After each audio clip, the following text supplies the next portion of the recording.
The official report blames structural instability. In 1883, one of Chicago's newest and most ambitious buildings, the World's Fair Annex, collapsed during construction, killing 19 workers and injuring dozens more. The official inquest, swiftly concluded, pointed to faulty construction techniques, specifically a weakness in a central load-bearing wall. This became the accepted narrative, a tragic but understandable accident in the rush to build a modern city. That's what the official record says, and that's what I accepted for years. Then I found a single line, buried in an appendix to a virtually unread city planning document, permit number 1882-347, inspection findings. One line. Foundation strata inconsistencies flagged by foreman Patrick O'Malley and dismissed by site manager Elias Vance. I've been trying to explain what that line means for 2 years. Not in the metaphorical sense of a faulty foundation, but in the direct, physical, documented sense. The official report, published just weeks after the collapse, details the structural failure of the building's central support system, citing inadequate bracing and a miscalculation of load distribution. It describes how the upper floors, still under construction, buckled inward, creating a cascade of falling steel and timber. This report was widely disseminated, its findings used to educate engineering students for decades on the dangers of overambitious design and cutting corners. Yet, the World's Fair Annex was designed by some of the most respected architects of the era, Daniel Burnham and John Root, men renowned for their meticulous attention to detail and pioneering use of steel frame construction. The idea that they would make such a fundamental error strained credulity for anyone familiar with their other projects, many of which still stand today. The official report does something I've come to recognize. It establishes the visible failure and then narrows the field of inquiry, focusing exclusively on the immediate structural elements without questioning the ground beneath them. The suppressed function in this case was geological. The annex plot was a reclaimed marshland, a common feature of Chicago's rapid expansion.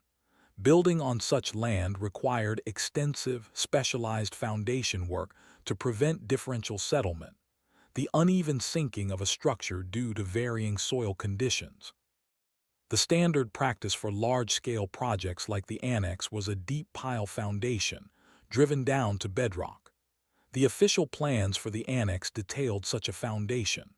However, the permits, reviewed in the archives of the Chicago History Museum, show a series of rapid amendments and budget cuts in the months leading up to the collapse.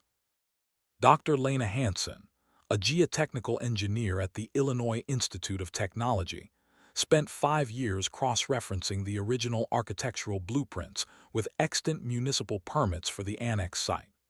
Her findings, published in the Journal of Civil and Environmental Engineering in 2017, reveal that the planned deep pile foundation was never fully implemented.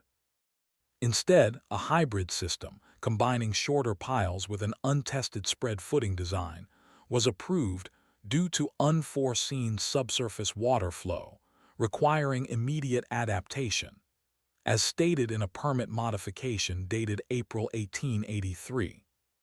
The World's Fair Annex doesn't just represent a structural defect. It specifically represents a geological anomaly ignored, at critical depths of 20 to 30 feet, in ways that are documented, measurable, and not in dispute among the geologists who have studied the specific site. Dr. Hansen used ground-penetrating radar on the historic site, now a park, to analyze the subsurface structure.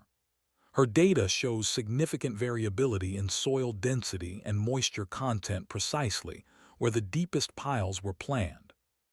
The unforeseen subsurface water flow cited in the permit modification conveniently allowed for a cheaper, faster, and ultimately inadequate foundation, despite clear warnings. O'Malley's flagged inconsistencies were not about the strength of the steel beams, but the stability of the liquid earth supporting them. The architect's design, meticulous on paper, was never fully executed as intended due to unacknowledged environmental challenges, and critically, a specific sequence of decisions made under pressure. Not gradually, not through neglect, but through a specific sequence of actions taken between January and May of 1883.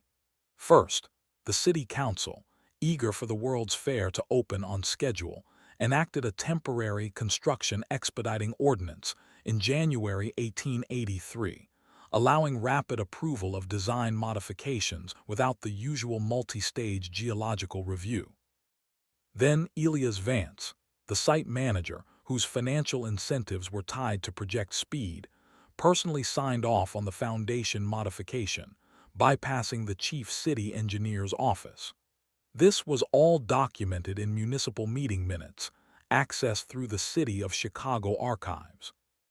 Furthermore, internal memos from the World's Fair Organizing Committee, now housed at the Newberry Library, show direct correspondence from committee chairman John R. Walsh, urging Vance to expedite any and all earthworks, regardless of minor setbacks, to ensure timely completion.